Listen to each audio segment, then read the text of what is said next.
When you think of a millionaire, you usually don't think of someone who has a very common job like being a waiter, a security guard, or maybe even a cleaner. But just because someone doesn't have a prestigious job that pays them a lot of money, it doesn't mean that they can't actually become a millionaire. So in today's video, I want to show you guys how you can actually become a millionaire in Malaysia even with a low salary. But before we begin, I want to first tell you guys a story. In the small town of Brattleboro, Vermont, there lived a man, a quiet, simple man who would later become an absolute legend. His name was Ronald Reed. Drive the same roads every day. We both get there our own way. In 2014, at the age of 92, Ronald Reed passed away. But what happened next absolutely shocked everyone. And that's because at the time of his death, Mr. Reed was in possession of $8 million. I was tremendously surprised, Brown said, upon finding of his stepfather's hidden wealth.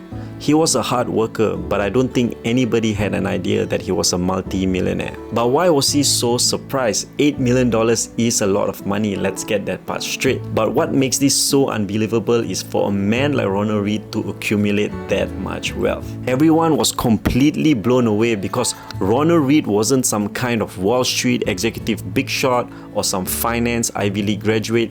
In fact, Ronald Reed had only graduated from high school. You see, Mr. Reed was actually a gas station attendant for 25 years until he decided to retire. However, shortly after retiring, he found that retirement didn't actually suit his style, so he became a cleaner at JCPenney for another 17 years. That's right, Ronald Reed, the man, the myth, and the legend, is the $8 million cleaner, and his story is equal part fascinating, inspiring, and super heartwarming.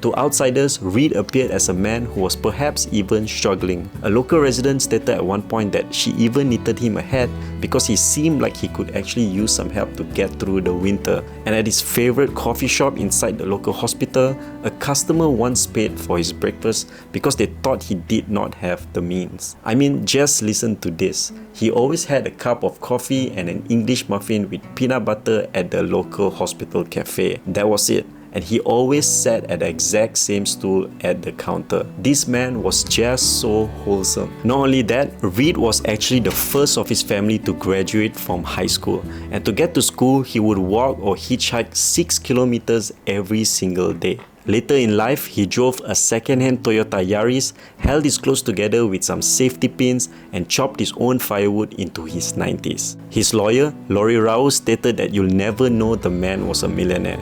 The last time he came here, he parked so far away in a spot where there were no meters just so he could save on coins.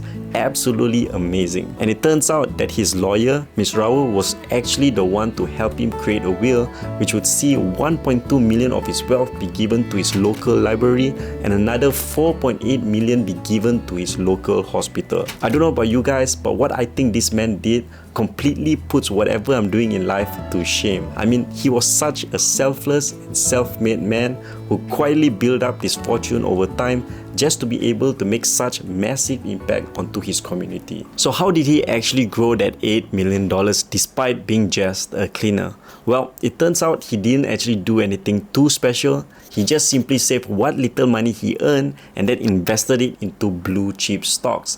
And then he held these stocks for his entire life. That's it. Just a classic, simple approach to building wealth that works. I wanted to share the story of Ronald Reed with you guys today because I think it contains such an extremely valuable lesson about managing our own personal finances and also investing. And that lesson is the distinction between knowledge and behavior. About 4 months before Ronald Reed passed away and donated his wealth, a massive mansion was actually being sold in Greenwich, Connecticut. This $32 million home was 18,000 square feet, featuring 2 elevators, 2 pools and 7 garages. This amazing looking home was the property of a man named Richard Fuscone. Richard Fuscone was a Harvard-educated Merrill Lynch executive with an MBA. Crane's Business magazine once named him top 40 under 40. And after an extremely successful career in finance, Mr. Fuscone left his job to pursue other ventures. But Richard Fuscone's home wasn't being sold because he wanted to sell it. It was actually being auctioned off. And that's because he was bankrupt. Unfortunately, Richard Fuscone had borrowed heavily just to finance his home, which allegedly cost about $90,000 a month just to maintain. And then the financial crisis happened.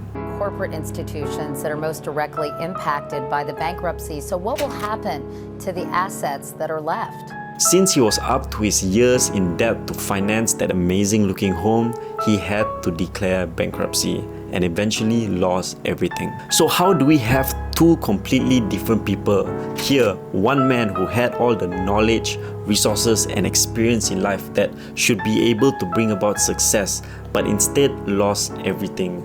And then 4 months later, we have this other person who walked and hitchhiked every day just to get to school, just so he could be the first in his family to graduate from high school and then become a cleaner, only to secretly and quietly amass a wealth of $8 million over his lifetime. The answer to this is the difference between knowledge and behavior, and this answer has such a massive implications for all of us. Ronald Reed didn't have any kind of special knowledge. Instead, he just made a series of right choices at the right time, and these choices are available to all of us. As Morgan Housel states in the book The Psychology of Money, finance is a unique field where someone with no knowledge can vastly outperform an expert. I mean, think about any other field, whether it's medicine, architecture, engineering, whatever. There's no way you're going to be able to do heart surgery better than an actual surgeon. But in personal finance and investing, you can absolutely do better than an expert. And that's because you can behave better than an expert.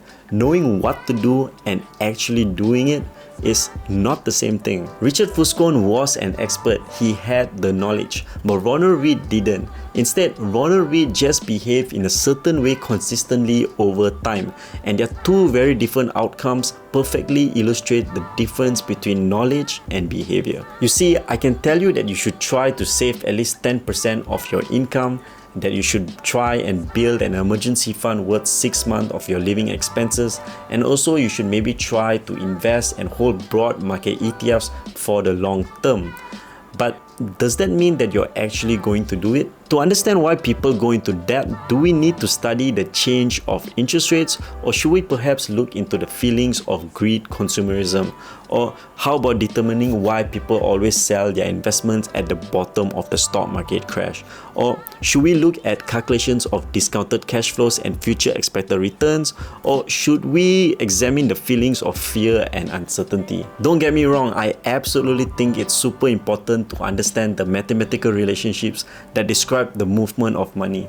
But at the same time, I really think that there isn't enough conversation going on right now on the other side of the coin, which is the psychology side of how we interact with our money. Because here's the thing, your financial success isn't just determined by what you know, it's determined about what you do consistently, especially when no one's watching. It's not the big flashy moves that make you wealthy, it's the small, boring, disciplined decisions made every single day that quietly compounds over time. We live in a world today that constantly tells us to consume more, to upgrade, to show off, but what we really need to do is the total opposite: to live below our means, to save, to invest, and to be patient. Those are behaviors, not knowledge. And anyone, regardless of how much they earn, can adopt those behaviors. And for anyone in Malaysia wondering how this can apply to them, let me break it down to you in practical terms. Let's say if you're earning about 2,000 ringgit a month, try to live like you're earning about 1,500 ringgit a month. That extra 500 ringgit, save it, invest it, and then forget about it. Don't check it every day, just keep on going. And if you can do that consistently every single month and invest that 500 ringgit into a fund that maybe pays about 8% per year, in 35 years, you'll have over 1 million ringgit. Crazy, right? Now, I know what you're probably thinking, but things are getting expensive these days. Life is hard. Prices keep going up, and you're absolutely right. The cost of living in Malaysia is continuously rising. Rent, food, fuel, everything is getting tougher to manage. But here's the uncomfortable truth. If you really want to change your financial future, you have to make the short-term sacrifices. You have to make do with less now so you can live comfortably later on. And I'm not saying it's going to be easy, it's definitely not, but it's very much possible. And the earlier you start, the easier it's going to get. Because over time, it all adds up. Just like Ronald Reed, you don't need a fancy degree or a high-paying job in order to build real wealth. You just need to make simple and smart decisions consistently. So whether you're a teacher, a waiter, a barista, a student, a musician, whoever you are, your $8 million fortune awaits. And it starts by changing your mind. We both get there our own. Sorry to be interrupting the beautiful music. I just want to take this time to say that if you guys want to start investing into stocks, whether it's Malaysian stocks or US stocks or maybe ETFs, then you can check out Moomoo. If you haven't signed up to Moomoo yet, you can sign up using my promo link and code RF88. If you sign up using my promo link and code, you guys will get 100 ringgit if you deposit a minimum of 1,000 ringgit into Moomoo. And if you deposit more than 1,000 ringgit, you guys will get all these cool shares from Moomoo. So yeah, I'll leave this link and code in the description down below for you guys to sign up. Now back to the beautiful music. But we both grow from the same sorrow if we both